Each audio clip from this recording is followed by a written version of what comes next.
नमस्ते दोस्तों। 2021 की शुरुआत में एक सकारात्मक विचारों को लेकर एक उत्साह के साथ मैं डॉक्टर अजय शास्त्री आपके बीच में फिर उपस्थित हुआ हूँ।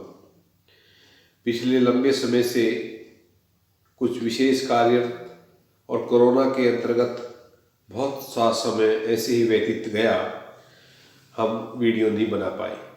पहले जनता की सेवा में वीडियो बनाते रहे और चलती रही और आप लोग मेरा मनोबल भी बढ़ाते रहे और आप लोगों ने उसका लाभ भी उठाया।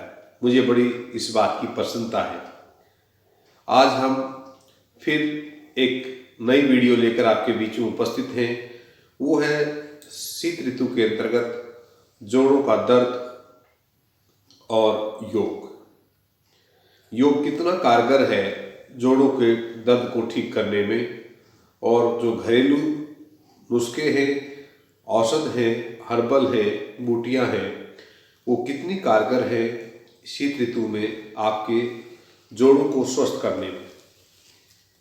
तेल की मालिश है, आपका दिनचर्या है, आप किस प्रकार से शीत ऋतु में अपने आप को मेंटेन कर पाते हैं, स्वयं को जोड़ों के दर्द से कैसे दूर कर पाते हैं। अधिकतर छात्रों को लगता है कि सर्दी में स्नान नहीं करना, ठंड लग जाएगी, चावल नहीं खाना, कफ बनने लगेगा, केला नहीं खाना। ऐसा नहीं है। उन लोगों को बहुत ज़्यादा ध्यान देना होता है जिनको कफ बढ़ा हुआ है, जिनको वात बढ़ा हुआ है, जिसको आंव बनता है। अब आंव किसको बनता है? जिसका पाचन ठीक नहीं है, और जिसका पाचन ठीक नहीं है उसको कोलेस्ट्रॉल भी बढ़ता है, उसका लीवर भी फैटी होने लगता है, और वही आंव आपके जोड़ों में, जॉइंट में डिपॉजिट होने लगता है और आप गाउट की प्रॉब्लम, अर्थराइटिस की प्रॉब्लम इस प्रकार से सामने आने लगती है। और डॉक्टर इस अवस्था में प्रयास करता है कि भाई इस अंग का भी ऑपरेशन कराओ, इसका भी ऑपरेशन कराओ। मैं मानता हूँ जहाँ कोई अंग डेड हो गया है उसके द्वारा, उस अंग को शल्य चिकित्सा के द्वारा आप ठीक कर सकते हैं। लेकिन कुछ मांसपेशियां अकड़ गई हैं, जुड़ गई हैं, रक्त संचार के ठीक से न होने से, खून का गाढ़ा हो जाने से, तो आप सूक्ष्म व्यायाम के द्वारा, आप कुछ आसनों के द्वारा उसको ठीक कर सकते हैं। हम प्रारंभ करते हैं गर्दन से लेकर। गर्दन एक ऐसा नाजुक पार्ट है इंसान की बॉडी का कि अगर तकिया ऊंचा लगाया तो आपको पेन हो गया, नीचा लगाया तो खिंचाव पड़ गया, बिल्कुल नहीं लगाया तो सो नहीं पाए। तो ऐसी अवस्था में ठीक करने के लिए आप अपनी गर्दन को पहले तो सीधे से जचाना सीखिए, जिससे कि सीधा रहे गर्दन, सामने देख सकें। तो इस प्रकार से बैठते समय, लेटते समय, विशेषकर भोजन करते समय, विशेषकर ध्यान करते समय इन पर ध्यान देना है कि आपकी गर्दन की अवस्था कैसी है। इतना ध्यान देंगे तो गर्दन स्वतः स्वस्थ होने लगेगी। लेकिन जब हम घरेलू कार्यों में व्यस्त होते हैं, बर्तनों का साफ करना है, आटे का गूंदना है, कपड़े धोना है, बर्तन धोना है, तो सभी अवस्थाओं में गर्दन को अक्सर आगे झुकाना पड़ता है। तो जब बहुत ज़्यादा समस्या हो जाती है तो डॉक्टर उसमें बेल्ट देते हैं कि गर्दन पर बेल्ट लगाओ। जरूरी भी है, क्योंकि जब तक आप स्वयं नहीं संभलेंगे तब तक आपको वो संभालने के लिए बेल्ट का प्रयोग करना पड़ेगा। उससे आप हटा सकते हो योग आसनों के अंतर्गत मत्स्यासन करने से। मत्स्यासन करने से सीधा लेट जाएं और सिर का मध्य भाग भूमि पर लगाएं, दोनों हाथ नाभि पर या हिप्स के नीचे लगाकर दोनों पैर सीधा करेंगे तो मत्स्यासन है। और इस आसन से आपकी गर्दन की मांसपेशियों को बहुत राहत मिलती है, एक प्रकार से व्यायाम मिलता है। धीरे धीरे उसमें गहरा गहरा श्वास भरें और धीरे धीरे छोड़ें, जिससे फेफड़ों में अच्छा ऑक्सीजन जा सके और साथ साथ गर्दन की मांसपेशियों को व्यायाम मिल सके। उसी में पेट के बल लेट करके हम इस प्रकार से हाथों को रखते हुए और अपनी गर्दन को धीरे धीरे दोनों तरफ मूवमेंट दे सकते हैं तो ये दूसरा अभ्यास है। ध्यान रहे कि हमें चिन्ह अपनी ठोड़ी के नीचे से नहीं रखने देना है। उसी प्रकार भुजंगासन है, सरल भुजंगासन, जिसमें हम केवल अपनी एल्बो को रखकर और धीरे से गर्दन को उठाएंगे और आकाश को या छत को देखेंगे, यहीं पर होल्ड करेंगे। उसी प्रकार धीरे धीरे हम दाईं और बाईं और दोनों तरफ गर्दन को बहुत सहजता से लेके जाएंगे।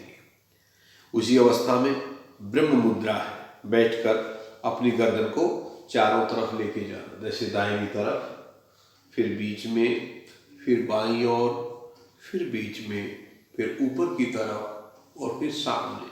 ये क्रिया ब्रह्म मुद्रा कहलाती है।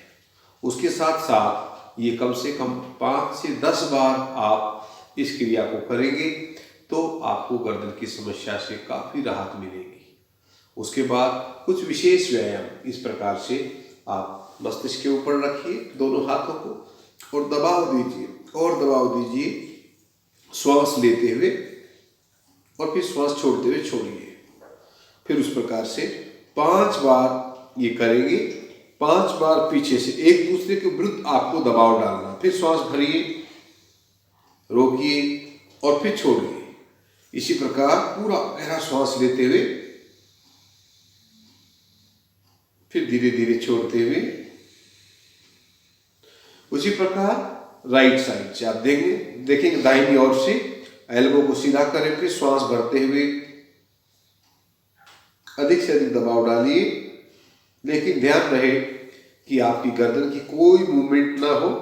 आप हाथ को पुश कर रहे हैं और हाथ आपके मस्तिष्क को, लेकिन दोनों एक दूसरे का विरुद्ध खिंचाव, दबाव और फिर नीचे ले आए। उसी प्रकार दूसरी साइड से, लेफ्ट साइड से, फिर श्वास भरते हुए दबाव डालिए, फिर छोड़ दीजिए, फिर बढ़िए। इस प्रकार से 5 बार आपको करना है। लास्ट में दोनों हाथों की हथेली को ठोड़ी के नीचे रखिए और पुश कीजिए और ज्यादा से ज्यादा खींचिए, लेकिन ठोड़ी का दबाव हाथों पर और हाथ का दबाव ठोड़ी पर।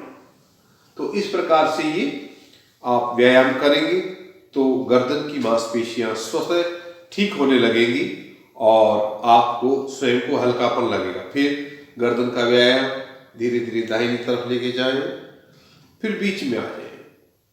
उसी प्रकार दूसरी साइड लेके जाएं, फिर बीच में आ जाए, फिर फेस ऊपर लेके जाएं, फिर सामने आ जाए। ध्यान रहे आपको आगे नहीं झुकाना है, विशेषकर सर्वाइकल स्पॉन्डिलोलाइटिस में।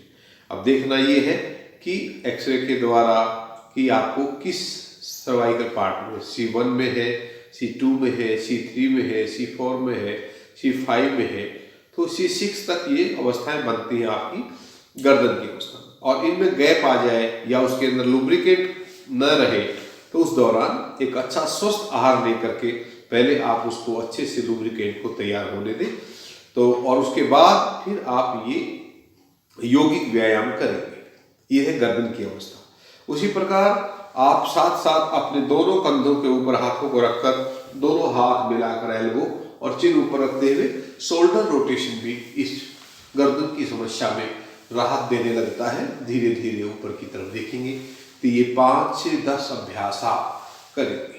उसी प्रकार दूसरी ओर से धीरे धीरे ये अभ्यास रिपीट करें, लेकिन हाथ की उंगलियां हटे नहीं कंधे के ऊपर से, छोड़ दीजिए। तो 5-5 बार करें। फिर दोनों हाथ कंधे के बराबर खिंचाव दें और खिंचाव दें अधिक से अधिक बाहर की तरफ, अंदर की तरफ। धीरे धीरे मूवमेंट दें, धीरे धीरे एक प्रकार से व्यायाम दें।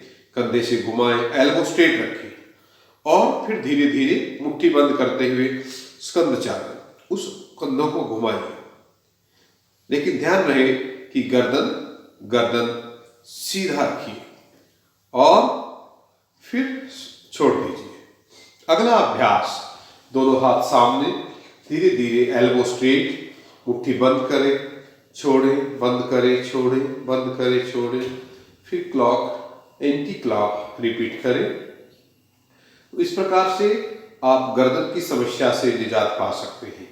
ये सभी अभ्यास आप शीत ऋतु में अपने कमरे के अंदर बैठकर, अपने बेड पर बैठकर या नीचे अच्छा गद्दा बिछाकर या दरी मोटी बिछाकर जिससे कि ठंड न लगे आप ये अभ्यास कर सकते हैं धीरे धीरे। और फिर आप दोनों हाथों को बारी बारी अपने कंधे से स्पर्श कराते हुए ये सभी अभ्यास आपकी गर्दन की मांसपेशी को, आपकी एल्बो को, आपके शोल्डर को खोलने में काफ़ी सहायक है और सरलता से आप व्यायाम होने लगता है। उसी प्रकार फिर आप स्विमिंग अभ्यास करेंगे धीरे धीरे। ये सभी अभ्यास मित्रों कंधा, गर्दन, कोहनी को स्वस्थ करने में काफ़ी सहायक हैं। ये योग के अंतर्गत सूक्ष्म व्यायाम कहलाते हैं। आप इन सूक्ष्म व्यायाम के द्वारा, भुजंगासन के द्वारा, सरल भुजंगासन के द्वारा आप अपनी गर्दन को अच्छे से स्वस्थ कर सकते हैं। सर्दी में गर्दन का जुड़ जाना बहुत कष्ट होने लगता है। इसी प्रकार फिर भी लगता है कि खान पान के अंतर्गत आपको ठीक करना है, तो इन दिनों में आप अर्जुन की छाल का पाउडर और सौंठ पाउडर दोनों को 1 चम्मच अर्जुन छाल पाउडर और चम्मच का चौथा हिस्सा जिंजर पाउडर, सौंठ पाउडर मिलाकर उबाल लें। 1 गिलास पानी का जब आधा रह जाए उस पानी को छानकर उसका सेवन करें। वो वात नाशक है और वात नियंत्रण रहेगा तो हमारे सभी जोड़ स्वस्थ रहेंगे। उसी प्रकार आप दालचीनी और सौंठ मिक्स करके भी उबाल सकते हैं। अर्जुन छाल सौंठ करके मिला करके कर सकते हैं और उसके साथ साथ जायफल, जावित्री और सौंठ तीनों को भी आप उबाल करके उसी प्रकार आधा बना कर रखें। 1 गिलास पानी का आधा रह जाए तो उसके अंदर आधा चम्मच, 1 चम्मच शहद मिला करके आप उसको ले सकते हैं।